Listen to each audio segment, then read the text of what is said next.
اگر آپ کو ایمان اور یقین حاصل ہو تو پھر دعا کریں اللہ اس پر استقامت عطا فرمائے، پھر اس پہ ڈٹ جائے۔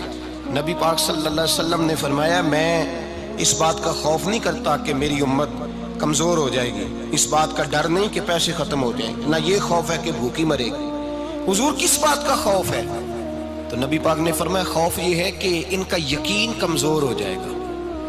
یاد رکھیں اگر اعتبار نہ ہو تو گھر نہیں چلتا، تو اگر اللہ رسول پر یقین کامل نہ ہو تو پھر بندہ مسجد نہیں آ سکتا، پھر اس کا دین نہیں چلتا، پھر اس کے لیے مشکل ہے نماز، پھر اس کے لیے مشکل ہے راہ خدا میں خرچ کرنا۔ میرے نبی پاک نے فرمایا یوں نہ کہا کر کہ یا اللہ چاہے تو دے چاہے تو نہ دے، جب مالک سے مانگ تو کہا کر یا اللہ تجھی سے مانگنا ہے، میں لے کے اٹھوں گا، تو مجھے دے گا۔ فرمایا جتنا تیرا یقین کامل ہوگا اتنا ہی اللہ تجھے جھولی بھر کے عطا فرمائے گا۔ کمزور سا مسلمان، لڑکھڑاتا سا مسلمان دیکھتا ہوں کرتا ہوں، اور یہ بھی نہ دیکھا کریں بھائی ایمان یقین کو استقامت کے درجے پہ لیں، یہ نہ دیکھا کریں کہ وہ کیسے دے گا، وہ کسی وسیلے کا محتاج نہیں ہے، وسیلے کو پسند کرتا ہے، پر وسیلے کا محتاج وہ بغیر وسیلے کے بھی دے دیتا ہے۔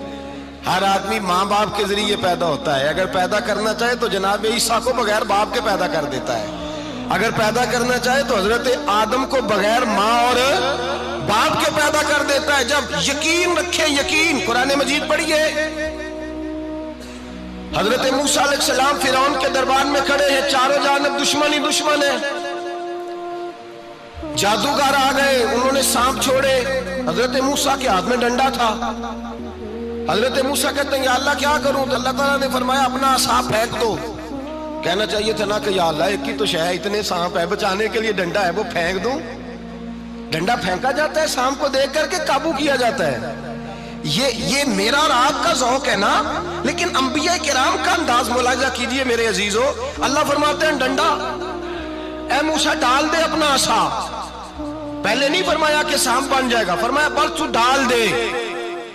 میں اور آپ ہوتے ہیں تو سامنے ہے، ڈنڈا ہاتھ میں ہے، ہم کہیں گے عجیب بات ہے، یہی تو دفاع کی چیز ہے، اسی کو ڈال دوں تو بچوں گا کیسے؟ کہا ڈال دو، تو حضرت موسیٰ نے ڈال دیا، کہا میرے رب کا حکم ہے تو میرے لیے بہتر ہی ہوگا۔ اللہ فرماتے ہیں جب موسیٰ نے ڈالا تو میں نے اس ڈنڈے کو، اس عصا کو اژدہا بنا دیا۔ اب کبھی عصا بھی اژدہا بنے، کبھی چھڑی بھی بہت بڑا اژدہا بنی ہے، لیکن قرآن کہتا ہے جناب موسیٰ نے ڈالا تو اللہ نے اژدہا، بلکہ اس سے پیچھے چلیے، عورتیں کمزور یقین کی ہوتی ہیں نا، جناب موسیٰ پیدا ہوئے تو اللہ فرماتے ہیں میں نے موسیٰ کی ماں کے دل میں بات ڈالی، ماں کے دل میں، صندوق میں ڈال کے تو اس کو دریا میں بہا دے۔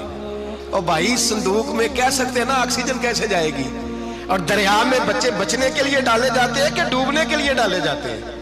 ماں کے دل میں یقین کمزور نہیں تھا ماں کا۔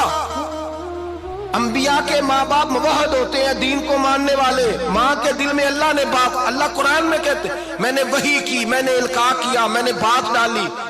حضرت موسیٰ کی ماں کہتی ہے میں نے ڈال کے نا سمندر میں بیٹا، میں نے سمندر میں بیٹا ڈال کے صندوق میں بند کر کے رب کے حوالے کیا۔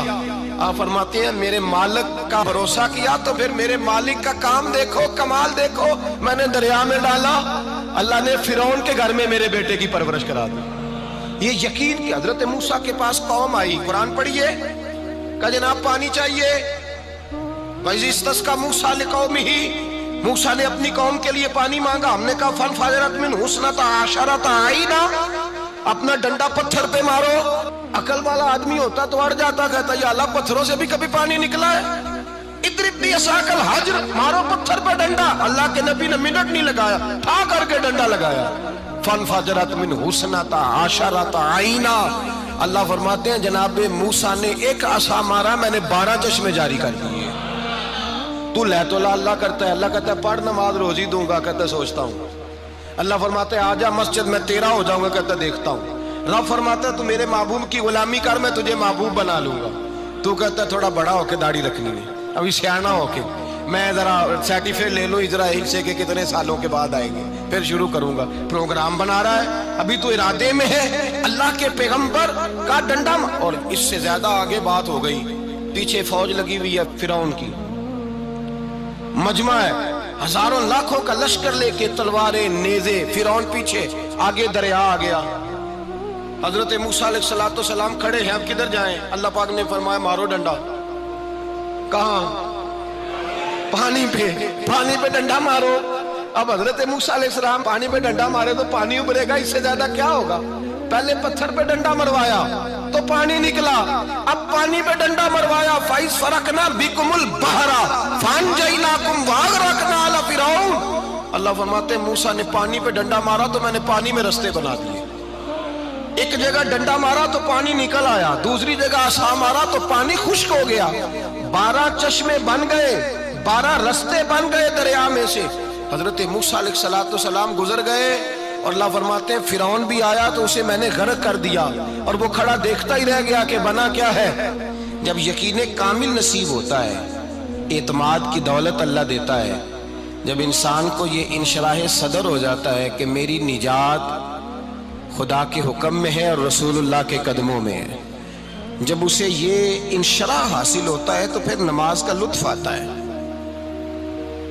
غور کیجئے کیا جملہ کہہ دیا میں نے۔ پھر اسے نماز کا پھر اسے نماز بوجھ نہیں، بلکہ نماز نہ پڑھے تو اس پر بوجھ ہوتا ہے۔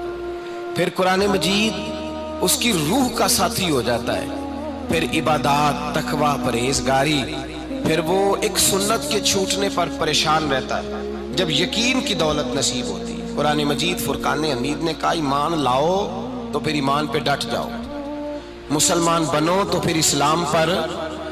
پھر یہ جو کمزوری ہے نا، یہ دیکھتے ہیں، کرتے ہیں، چلتے ہیں، ابھی کل ابھی پرسوں بہانے ہیلے، ابھی میں نماز شروع کرتا ہوں دیکھتا ہوں لا الہ الا اللہ محمد الرسول اللہ صلی اللہ علیہ۔ جب کسی نے کلمہ پڑھا تو اس پر پورا دین ضروری ہے، پورا۔ اب وہ یہ نہیں کہہ سکتا کہ تھوڑا تھوڑا کر کے آؤں گا۔ یقین کی دولت نعمت ہے۔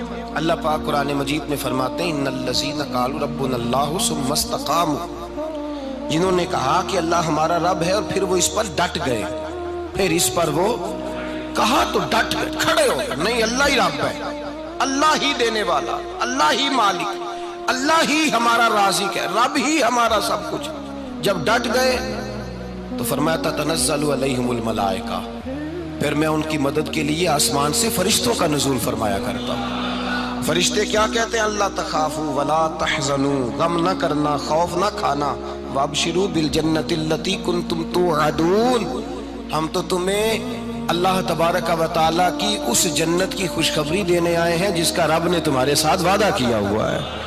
پھر فرشتوں کا نزول ہوتا ہے، لیکن شرط کیا ہے کہ ایمان لائے، اور پھر ایمان پر پھر یہ نہ سوچے کہ وہ کس طرح دے گا، وہ کیسے عطا کرے گا، وہ میری مدد کس طرح کرے گا، نظام کیسے چلے، ڈٹ جائے، کہے میرے اللہ کا حکم ہے تو میں نے حلال ہی کھانا ہے، میرے رب کا حکم ہے تو میں نے تھوڑے پہ ہی گزارا کرنا ہے، میرے مالک کا حکم ہے تو میں نے اپنی جیب دیکھنی یا دوسرے کی نہیں دیکھنی، میرے رب کا حکم ہے تو میں نے اس کی اطاعت میں رہنا۔ جب ڈٹ جائے گا اللہ کے احکامات پر، جب ڈٹ جائے گا تو اللہ فرماتا ہے پھر میں تیری مدد کے لیے فرشتوں کا نزول کروں گا۔ نبی پاک صلی اللہ علیہ وسلم نے فرمایا 2 دولتیں اگر کسی کو اللہ دے دے تو سمجھے اللہ نے اسے دنیا کی سب سے زیادہ دولت عطا فرما دی۔ یا رسول اللہ وہ کون کون سی چیزیں ہیں؟ فرمایا ایک جس شخص کو اللہ نے معاف کرنے کی دولت عطا کر دی، جو معاف کرنے لگ گیا، جس کی طبیعت میں درگزر آ گیا، جو معاف کرنے لگا، غلطیاں معاف کرنے لگا، جس کو ایک دولت یہ مل گئی۔ اور دوسرا میرے مصطفیٰ نے فرمایا جسے اللہ نے یقین کی دولت عطا فرما دی، جس کو یہ 2 دولتیں مل جائیں، ایک درگزر کرنا، دوسرا رب رسول پہ یقین کامل رکھنا، اسے کائنات کی ہر شے مل گئی۔ میرے نبی پاک نے فرمایا جب بھی دعا مانگو خدا سے یہ 2 نعمتیں مانگا کرو، عرض کیا کرو اے اللہ درگزر کی دولت عطا فرما، اے اللہ تو ہمیں یقین کی دولت عطا فرما، ایمان کی قوت اور پختگی نصیب فرما۔ میرے بھائی حضور نے فرمایا مانگ کے لو۔ کمزور ایمان والا شخص کسی کام کا نہیں ہوتا۔ جس آدمی کے ذہن میں شک کا بیج ایک دفعہ جنم لیتا ہے وہ آدمی تو غلام سے بدتر ہے، بے کیف سجدہ، روٹھی روٹھی سی عبادت، اس کی زندگی کیفیات سے خالی ہے۔ جس شخص کو پتہ چل جائے نا لوگ میرے مخالف ہیں، اس کا تو سجن رہتا ہی کوئی نہیں۔ اصل بات یہ ہوتی ہے کہ یہاں سوچ بیٹھا ہے کہ دنیا میرے خلاف ہے، یہاں مخالفت یہاں بیٹھ گئی ہے، دو بندے باتیں کر رہے ہیں تو پریشان ہے، میرے خلاف ہی لگے ہوئے ہیں، میری ہی بات ہو رہی ہے، کیونکہ اصل تکلیف کہاں ہے؟ اور اگر یہاں یقین کامل ہو گیا نا کہ سارے مجھ سے پیار ہی کرتے ہیں، تو پھر دو بندوں کو بات کرتا دیکھیں گے تو یہی سوچے گا میری تعریف